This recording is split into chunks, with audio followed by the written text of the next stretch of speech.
finalizar agora, acredito que nesse ponto já deva estar claro para cada um de nós, mas um cristão que em seu coração ele está adorando não a Deus e sim aquela imagem, ele realmente levando na prática o fato de adorar a imagem, ele nesse momento ele está cometendo pecado?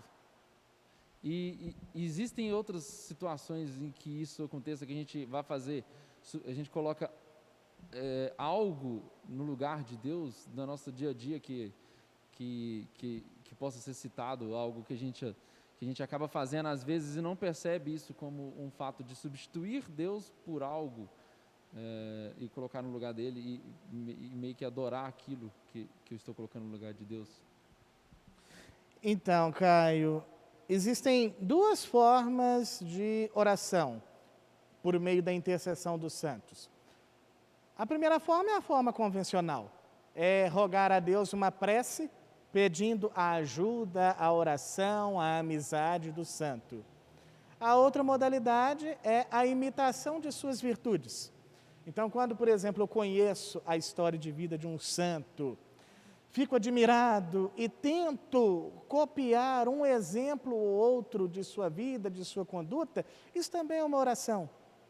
Então, quando eu me coloco na frente de uma imagem, como a gente estava dizendo, ou quando eu recorro à intercessão de um santo, o que deve estar no meu coração? Deve estar no meu coração a vontade de adorar, de reverenciar, de amar a Deus. E como que eu faço isso? Por meio das palavras e por meio da imitação das virtudes daquela pessoa, que nada mais são do que a imitação das próprias virtudes de Deus, dos próprios carismas de Deus, que Ele, na sua bondade, ternura e misericórdia, deu àquela pessoa. Né? Então, os santos, eles são para nós, sim, exemplos de conduta.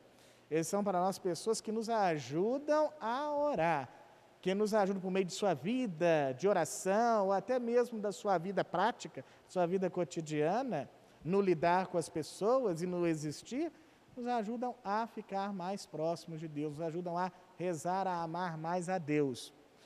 Quando eu não tenho isso no meu coração, mas tenho a intenção de reverenciar a pessoa, eu posso me esquecer de Deus. E quando eu me esqueço de Deus, porque eu coloquei alguma pessoa ou alguma coisa no lugar dele, eu cometo-se um pecado, o pecado da idolatria. Idolatria. A adoração a Deus, como eu disse anteriormente, é uma modalidade de culto, que a igreja dá o nome de latria. Latria. Então, latria, ela é o culto que eu presto a Deus, ou a importância que eu dou a Deus na minha vida. Quando eu tiro Deus do meu foco, tiro Deus do meu horizonte e coloco outra coisa, outra pessoa no lugar de Deus, prestando essa mesma reverência, esse mesmo amor, eu então cometo a idolatria. Então, a idolatria é colocar algo ou alguém no lugar de Deus. E isso é muito sério. E, de forma muito sutil, isso se apresenta muito na nossa sociedade, no nosso meio. Se, por exemplo, uma pessoa, ela em dia de domingo, vira e fala assim, hoje eu não vou à missa não, porque eu tenho que lavar meu carro. E aí começa a lavar o carro 7 horas da manhã, termina 10 horas da noite. Isso é idolatria. Claro que você não se tornou um idólatra, mas naquele dia você cometeu o pecado da idolatria. Por quê? O carro entrou no lugar de Deus. Todo o católico, ele tem uma obrigação no dia de domingo, que é o quê? Ir à missa. Isso é obrigação, é compromisso de todo católico. A missa dominical é imprescindível. Claro que agora estamos em pandemia, o preceito dominical está temporariamente suspenso, mas a pandemia vai acabar. E uma vez que a pandemia acabar, esse nosso preceito, o preceito dominical, deve ocupar, sim, o horizonte da nossa vida no domingo. Eu fui criado lá na minha casa assim, o primeiro compromisso do domingo é a missa. Depois você faz o que você quiser da sua vida. Mas a missa é o compromisso do domingo. Então, quando eu tiro esse compromisso, uma vez que a missa é o local por excelência, a ocasião por excelência onde eu adoro Deus, se eu tiro esse compromisso da minha vida e coloco qualquer outra coisa, eu cometo aí o pecado da idolatria. Se, por exemplo, eu me esqueço de Deus para enaltecer uma pessoa em si, cometo o pecado da idolatria, sabe? Se dinheiro, por exemplo, passa a ser mais importante para mim do que o próprio Deus, isso é idolatria.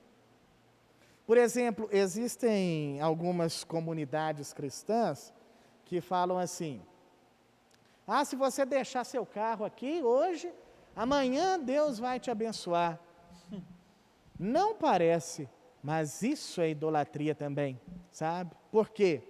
Porque Deus, Ele nos dá suas graças e suas bênçãos gratuitamente. Então, quando eu coloco um objeto para forçar a graça de Deus a agir na minha vida, eu cometo o pecado da idolatria. Por quê?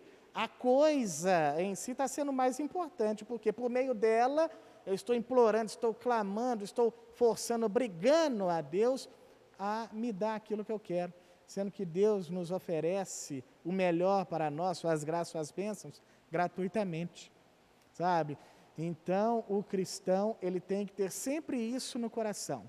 Nada, nem ninguém pode ocupar o espaço de Deus na minha vida. Se algo ou alguém entra no lugar de Deus na minha vida, eu cometo o pecado da idolatria, ou se isso representa para mim uma prática cotidiana e até mesmo um jeito de ser, eu passo a ser idólatra. E isso eu tenho que tomar muito cuidado. Ah, muito bom.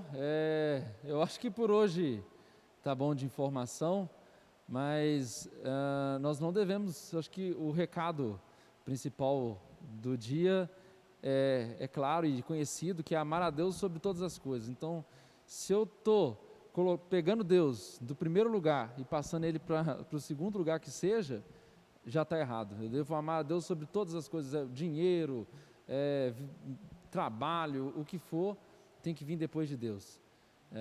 E a gente precisa saber disso claramente, que nós temos que colocar a Deus acima de tudo. E se eu coloco Deus acima de tudo, eu vou tomar, até as minhas decisões eu vou tomar levando em consideração aquilo que vai agradar a Deus.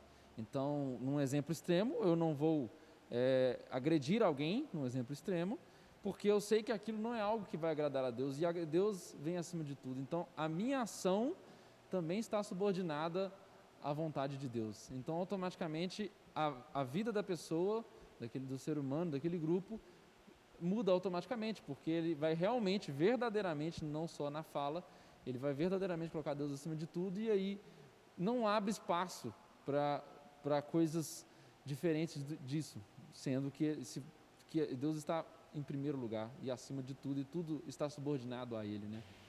Ok, então é isso, obrigado por ter assistido esse vídeo, espero que tenha ficado claro. Convido a você também de uma vez para seguir as nossas redes sociais. Se você ainda não curtiu, curte esse vídeo também, clique em se inscrever, que nós vamos postar outros vídeos relacionados ao tema também. E obrigado por ter assistido. Muito obrigado a você que assistiu esse vídeo, Deus te abençoe. Compartilhe esse vídeo com mais pessoas. E se ficou alguma dúvida, algo a esclarecer, coloque aí a sua pergunta, tá bem? E se você tiver alguma sugestão de vídeo ou de tema, coloque aí também, nos ajude a enriquecer mais esse nosso projeto dos vídeos catequéticos. Ok, é isso. Então acompanhe nossas redes sociais. Se quiser também mande, se você preferir, mande uma mensagem lá no direct também, que a gente vai te responder. E obrigado por ter assistido. Até a próxima.